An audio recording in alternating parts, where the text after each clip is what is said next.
Assalamualaikum warahmatullahi wabarakatuh. Perkenalkan, nama saya Lina Widiansari dari Dinas Perkebunan dan Peternakan Kabupaten Tabalong. Berikut saya akan memaparkan tentang inovasi Turih Para. Turih Para yaitu tanaman untuk integrasi usaha perkebunan dan peternakan rakyat.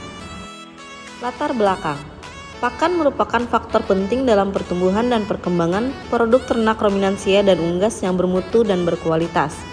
Harga pakan ternak yang cenderung tinggi mengakibatkan besarnya biaya operasional sehingga kurang optimalnya keuntungan yang didapat. Pakan yang bernutrisi, murah, serta mudah didapat sangat dibutuhkan oleh peternak dalam mengelola peternakannya. Tentunya ketersediaan pakan yang baik dari segi kualitas dan kuantitas akan mendukung pertumbuhan ekonomi di Kabupaten Tabalong, khususnya bagi para peternak dan masyarakat luas pada umumnya. Kemudian Dinas Perkebunan dan Peternakan Kabupaten Tabalong bermusyawarah dengan para kelompok tani dan aparat negara yang mendukung pertanian untuk membahas tentang permasalahan tersebut.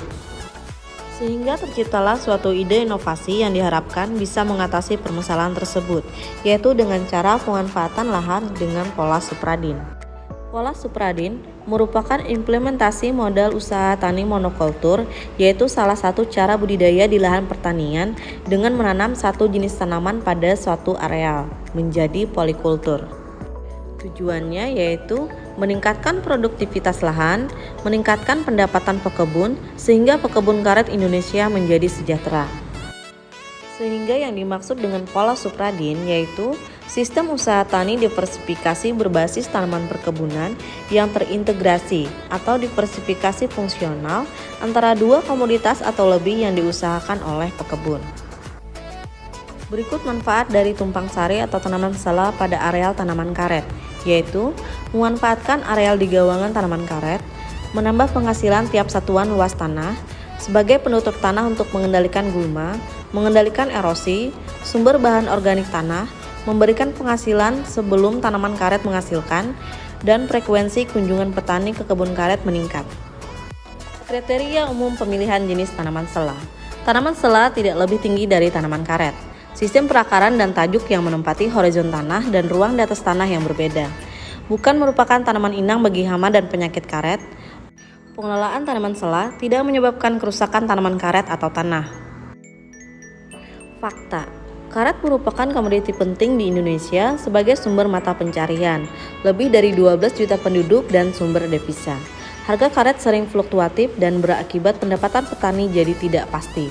Pengembangan tanaman sela merupakan alternatif terbaik untuk meningkatkan pendapatan petani karet.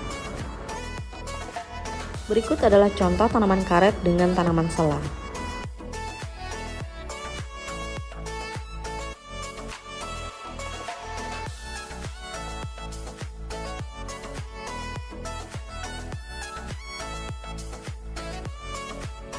Manfaat inovasi pada integrasi ternak dengan kebun karet yaitu bisa kita lihat pada foto-foto berikut.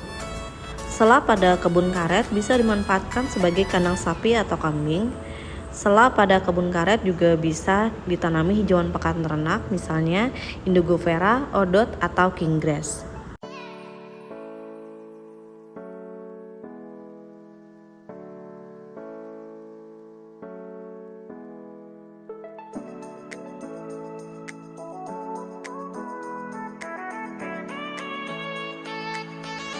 Berikut adalah foto-foto sosialisasi yang telah dilaksanakan.